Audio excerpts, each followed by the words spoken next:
Patuloy po na pinag-uusapan ito hong kasong impeachment laban po kay BP Sara Duterte at ating sinusubaybayan ang usaping yan at ating napansin na tila nagbago po ng tono o pahayag, pananaw, paninindigan. Ito pong si dating senador, dating Senate President Franklin Drilon na noon sabi niya ho, mark my word, wala raw pong mangyayaring impeachment trial. Pero ngayon, nako, nagbago na po. Oy, at siyempre, panawagan ho muna natin sa mga nanonood o mag-subscribe na po kayo at huwag niyo pong kalimutan na yung pindutin niyo yung button dyan, yung notification bell para kayo po ay laging updated at siyempre agad kayong maabisuhan kapag meron ho tayong mga bagong pag-vlog at siyempre mga issue na pinag-uusapan dito po sa ating bansa. Ito ho mga kababayan, noong May 28, 2025, ay na-interview po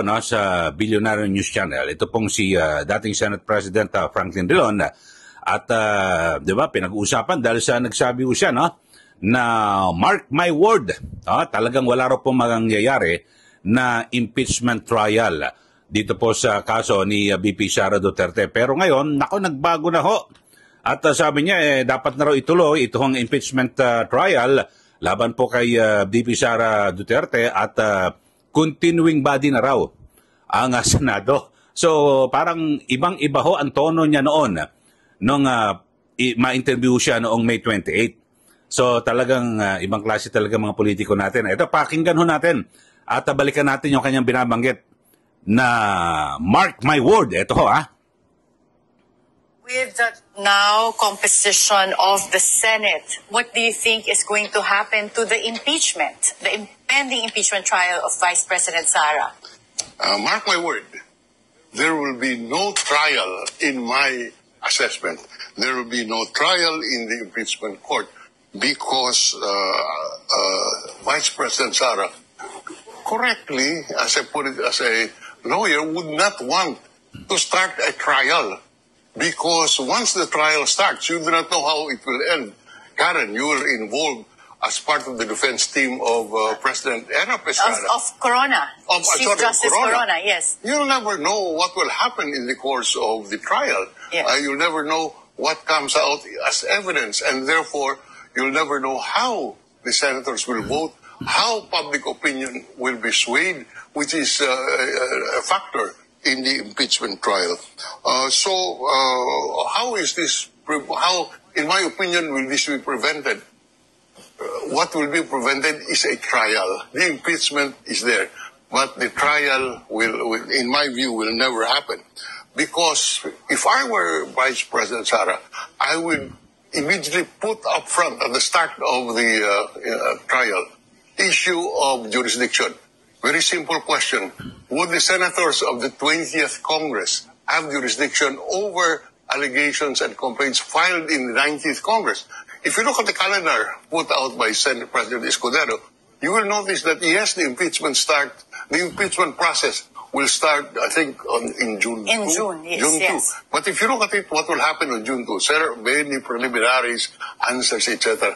The actual trial, I think will start in July. July. Yes. No longer this, the present Congress. So if I were Vice President Sara, I will immediately question the jurisdiction of the 20th Congress.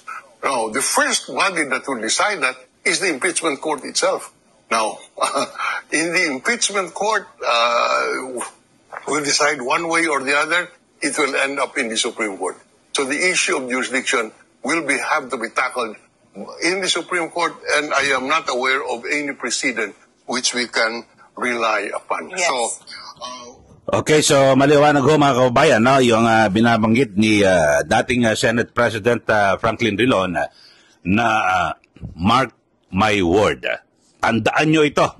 So tinignan ko itong petsa ay May 28, 2025 na kung saan ay binabanggit niya. Alam nyo, sa kanyang mga pahayag parang tinuturuan niya pa ho ito pong kampo ni BP Sara Duterte na sabi niya, if I were BP Sara, question niya raw po yung jurisdiction at para hindi po matuloy yung trial, hindi tumawid sa 20th Congress. At binabanggit niya talagang wala pong numero ang mga senador para makonvict ito pong si VP Sara Duterte. So yun napansin lang natin mga kababayan, at talagang marami nagsabi na nako, matindi yung mga binanggit ni dating Senate President Franklin Drilon na walang magaganap na impeachment trial diyan po sa Senado. Pero ngayon nung biglang nagbago po ang ihip ng hangin, na kung saan ay nagsilabasan na yung mga nagpapakilalang eksperto, legal expert, kung ano-ano, tapos may mga eskwelahan, yung mga alisuplo, kung ano-ano, dean, biglang nagbago po ang tono ni Senador Drilon. Kala ko ba kasi ang kanyang paninindigan ay nakaukit sa bato?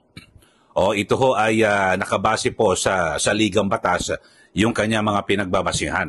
Pero ngayon, biglang nagbago po ang tono, pakinggan niyo At kayo na sa ating mga viewers at mga manonood ay kayo na tumimbang. So noon sabi niya mark my word, walang mangyayaring impeachment trial. May 28, 2025. Makalipas po ng isang linggo, ito na ang kanya sinasabi. Mga nagsasaligang batas, upon receipt, they shall hear it forthwith. Ibig sabihin ng forthwith, immediately. Opo. So, hindi ko po maintindihan. Lahat po ito na sinasabi, hindi na pwedeng dinggin sa 20th Congress. Saan po galing yan? Wala pong basihan yan. Pangalawa, mas importante, yan pong mga argumento ay wala nang ibang purpose kung hindi itago ang katotohanan sa pamamagitan ng mga technicalities na wala naman sa lugar. Kaya sa akin po, alam mo, kahit si Vice President Sara Duterte, sinasabi, dinggin na natin, gusto kong maipaliwanag sa taong bayan kung ano lahat ito. Kaya sa kanya, pwede na. Hindi ko po maintindihan ito mga dating kasama sa Senado kung bakit lahat ng technicalities ay niraise para lang po na hindi malaman ng taong bayan kung ano ang katotohanan. At ulitin ko lang, wala pong basihan ang sinasabi nilang hindi pwedeng itawid sa 20th Congress. Dahilan po ang Senado ay tawag nating continuing body. Hindi naman po yan tumitigil ang buhay. Ngayon, Okay, so yun inyo pong napakinggan at ipinadinig natin yung pahayag ni ni dating Senate President Franklin Drilon noong May 28, 2025 ay sinabi niya na naku, walang mangyayaring impeachment trial, mark my word. Yung kanyang binabanggit At makalipas po ng isang linggo, ito na interview siya June 4, 2025, mga kababayan, bigla nagbago na ang tono. At kanyang binabatikos na po yung kanyang mga dating kasamahan diyan po sa Senado. Siguro kayo na yung ating mga taga-subaybay, kayo na po ang magkumpara. Ulitin nyo na lang po yung ating video kanina na sabi niya na mark my word, walang magaganap na paglilitis o impeachment trial laban po kay VP Sara Duterte. Ngayon naman, kine-question niya bakit daw dinadaan sa mga teknikalidad, bakit pinapatagal itong impeachment trial laban po kay VP Sara Duterte. At ang sabi niya ay continuing body raw po ang itong impeachment court, mga kababayan. So kanyang ikinukumpara pa dito sa Korte Suprema itong Senado na kung saan pag may napalitan daw na justice, hindi naman daw mahihinto yung kasong hinahawakan. Ito, pakinggan pa natin, Upon receipt, they shall... Dali, ito, pakinggan mo natin yung binabanggit po ni Drilon. Ito. Wala pong basihan ang sinasabi. Hindi naman po yung tumitigil ang buhay. Ngayon, ang alam niyo po, yung impeachment court ay gaya po yan ng Korte Suprema. Ang pag nagpalit ng miyembro ng Korte Suprema dahil may nag-retire, may bagong na-appoint. Opo. Hindi ibig sabihin na yung bagong set of justices hindi po pwedeng dinggin yung mga pending cases dahil sa ang authorized na mag-dinig, mag-heal ng kaso, ay yung Korte Suprema. Yan po ang isang body, hindi po yung mga individual na mga justices, kung hindi yung Supreme Court, yung collegial body. Okay. So yun ho, at inahalintulad na po ngayon ni dating Senate President Franklin Drilon sa Korte Suprema ang impeachment court, mga kababayan. Pero alam nyo, ay nag-cover din ho ako sa Supreme Court at matagal, tatawag yan na Jukra. Dyan po at sa Padre Paura, dyan po yung aking beat, no? Ako po ay reporter. Pero kadalasan ho na kapag may mga, ito ikikwento ko lang ho, bagamat hindi ito batas, pero tradisyon po yan sa Korte Suprema, na halimbawa, may talagang tinatalakay ho na petisyon ang Korte Suprema, tapos may bagong na-appoint na justice. Alam nyo ho ang gagawin at bilang tradisyon, mag-i-inhibit po yan. Bakit to? Kasi sabi niya, nako, hindi ako kasama dyan sa umpisa ng deliberasyon. Kaya mag-i-inhibit yan, hindi po siya sasama sa kaso. Sa Supreme Court to yan. So kung ganon, kung ikinokumpara po ni Drilon na ito hong impeachment court ay parang sa Korte Suprema, paano kung yung bagong 12 halal dito po sa 20th Congress, magsabi, hindi, mag-i-inhibit kami. Kasi yung isyong yan na impeachment laban kay VP Sara Duterte ay tinalakay noong 19th Congress. Kami bagong upo ngayon 20th Congress, so mag-i-inhibit kami. So ano mangyayari? Kung mag-i-inhibit po yung 12 senador, so matitira 12. Paano kahit na simple majority, hindi po sila mananaig. Dahil sa ang numero po, kinakailangan ay 16, 16 para makonvict. Ito pong si VP Sara Duterte. Pero kung yung 12 yon na mag-i-inhibit, parang madidismiss na kasi alam nyo, siyam lang mo actually. Ang kinakailangan na para ma-absuelto ito pong si VP Sara. Or kung yung 12, sabihin na hindi, wala tayong jurisdiction diyan. So yung bagong 12, tapos may dadagdag pa na mga senador na naiwan, no, galing po sa 19th Congress. Sino ba? Alam ba, si Robin Padilla, naiwan ho yan, di ba? At Senator Jinggoy, dadagdag ho, sa 12, 14 na. 13 lang ang kinakailangan, simple majority, para ma-dismiss itong kaso. Pero yung issue natin ngayon, mga kababayan, ay pinagtatakhan ko lang kung bakit biglang nagbago po ang ihip ng hangin.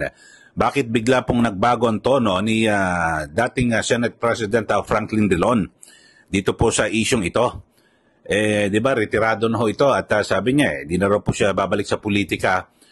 At ngayon, nagpabago-bago, no, ang desisyon at pahayag ni dating Senator Drilon.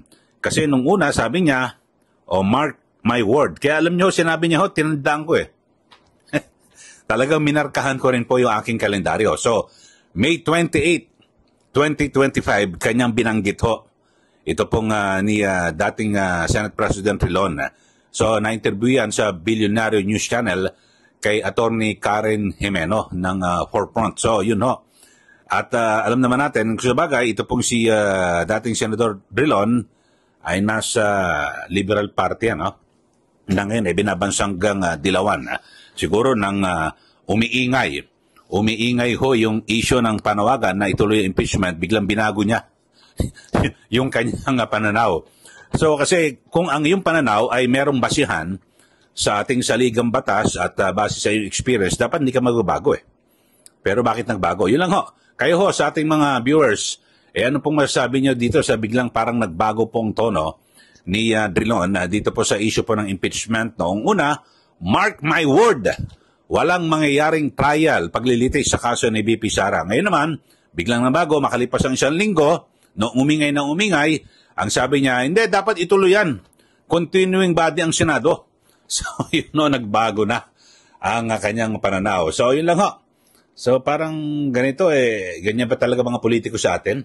Kapag sinabi ngayon, bukas, pwedeng iba ang sabihin. So, walang isang salita. Okay, so, huwag niyo po kalimutan, ulitin ko lang mag-subscribe na po kayo sa mga nanonood po sa atin at i-share po at i-like. Okay? Maraming salamat muli. Ito po si Ka Eli. Magandang araw po sa ating lahat.